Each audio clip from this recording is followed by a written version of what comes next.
How's it going, everybody? Daner here with North Central Coins, and welcome back to another episode of the most rare and valuable coins from the United States. In today's video, we're going to be counting down the top 10 most rare and valuable Jefferson nickels that you can find in your pocket change or coin roll hunting. The Jefferson nickel was first released in the year 1938, and its design is still featured on American nickels today.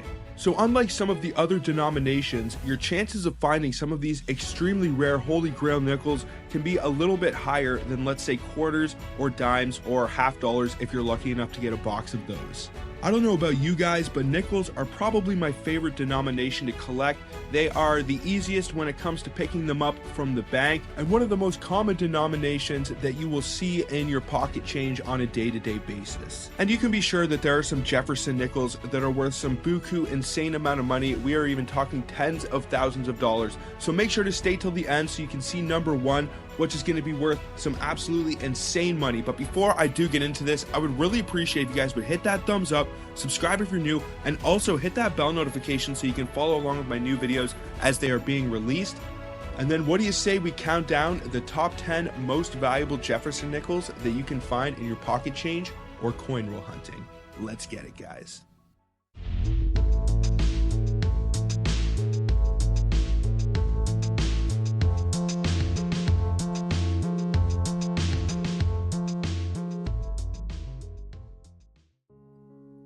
So as I start this list off, I'm going to work my way from the least valuable being number 10 all the way up to the most valuable Jefferson nickel being number 1 on this list. Another thing to keep in mind is to get the absolute premium for all of these nickels that I am covering today, they also have to receive the full steps designation. If you are wondering what the full steps designation on a Jefferson nickel is, basically you have to flip over to the reverse of the coin and look at the steps of the Monticello. Now, to receive the full steps designation, it has to have at least 5 or 6 steps visible on the Monticello. Now, you can still get some pretty good money for the nickels that I am listing off if they don't get the full steps, but if you want the absolute premium, you do have to get that FS designation, as well as if you want to get the absolute most out of your coins, you need to send them off to be graded. So all of that being said, what do you say we start this list off with number 10, which is going to be the only silver nickel featured on this list. For those of you that didn't know, the US actually minted their Jefferson nickels in silver for a few years during World War II because of the metal shortage. Silver Jefferson war nickels have a composition of around 35%, so they aren't worth too much when it comes to silver melt value. But the date that you are looking for is 1943, and this is the Philadelphia mint in the silver composition. Now, you are also looking for the full steps designation to get the absolute most out of this coin, and if you can get the full steps designation, it can be worth around $13.50 on the low end, and the 1943 Philadelphia silver Jefferson nickel can be worth all the way up to $12,000 if it is in a high mint state and you also get the full step designation. Number 9 is going to be the 1961 Jefferson nickel.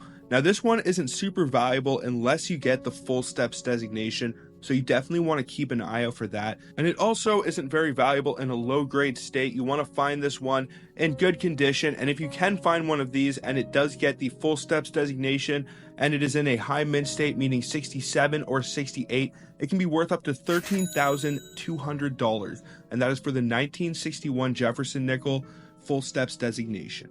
Number 8 is going to be another 1961 Jefferson nickel, and this is the 1961 D mint mark.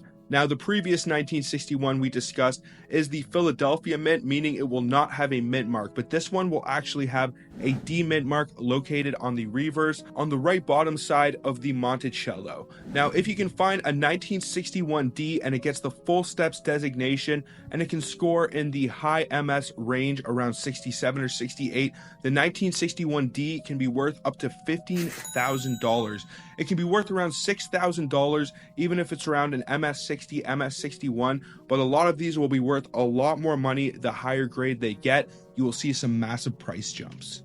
Number 7 is going to be the 1968 Denver mint. So to identify this, you want to look for a D mint mark to the bottom right hand side of the Monticello. You also need to get the full steps designation for this. And if you can identify all of those, then it can be worth up to $18,000 for a high mint state example. And that is for the 1968 Denver Mint with a full steps designation Jefferson nickel. Number 6 is the 1965 Philadelphia Mint, meaning it will have no mint mark, Jefferson nickel with a full steps designation. In terms of value, this one can be worth around $19,200 if you find one in a high mint state. So that means around 67 or 68, and it also gets the full steps designation, and that is for the 1965. Number 5 is going to be the 1953 S Mint mark, meaning it was struck at the San Francisco Mint, and you are also looking for the full steps designation. In terms of value, this one can be worth around $19,200 if you can find one and it gets the full step designation, and it is also in a high mint state, meaning around MS67, MS68. You will find that the San Francisco Mint Jefferson nickels a lot of the time are not as easy to find if you are not in the United States. I only believe I have found a few San Francisco minted Jeffersons in all of my coin roll hunts, and especially when it comes to some of these older ones like the 1953S. So always keep an eye out for those San Francisco mints, and you are also looking for the full step designation for the 1953S Jefferson nickel. Number 4 is the 1949 D over S Jefferson nickel, and you are also looking for the full steps designation. So this one is a bit of a doozy. To find the D over S even without the full steps, it'll be worth some good money, but if you want to get the premium out of this coin, you want to get the full steps designation. To identify it, you basically want to flip over to the reverse of the coin and look at the mint mark, which will be to the bottom right of the Monticello. And if it looks like there is a D stamped over an S for the mint mark, then you have yourself one fairly rare American Jefferson nickel that can be worth all the way up to $21,600 for a high mint state, and also if it gets the full step designation. Number 3 is going to be the 1939 Denver Mint, and this one has the reverse of the 1940, and you are also looking for the full step designation. The easiest way to identify this one is to flip over to the reverse of the coin and look at the steps of the Monticello. If it has the 1939 reverse, it will actually have wavy steps, and if it has the 1940 reverse, it will have straight steps on the Monticello. Now, if your 1939D has those straight steps, then you have yourself one very rare coin that can be worth all the way up to $26,400 if it is in a high mint state, and also you get the full steps designation. Number 2 is going to be the 1969 Denver Mint. Now, this is a bit of a strange case because the 1969 Denver Mint is not worth much at all if it doesn't get the full steps designation. Even in a high mint state, it's only worth somewhere from $10 to $20.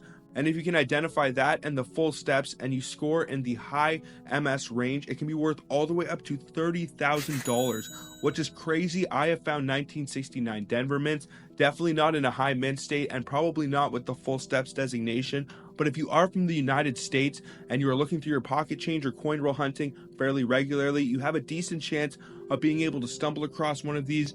And if you ever find one that is fresh out of a roll, you can make yourself some pretty good bank. So keep your eyes out for the 1969 Denver mints with the full step designation. And if you find one in good condition, you are one lucky dog.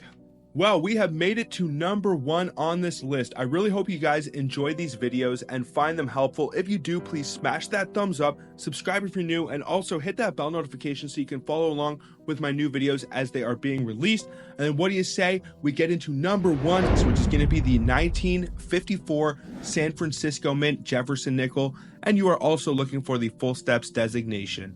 Now, to identify the San Francisco Mint 1954, you just have to flip over to the reverse and look for a little S mint mark to the bottom right hand side of the Monticello, indicating it was struck in San Francisco. In terms of value, if you can find one of these and it scores in the high MS range, it can be worth all the way up to $31,200. Now, as I mentioned previously, it can be pretty tricky to find some of these San Francisco Mint Jeffersons, especially when you're dealing with key dates and rarer issues, but you should always keep your eyes open and hold on to the San Francisco mints, and then definitely check them under scope to see if they have that full step designation. What would you guys do if you ever discovered any of the coins in this video, or if you ever have found any of them coin roll hunting or in your pocket change? Let me know down in the comments. I would love to know.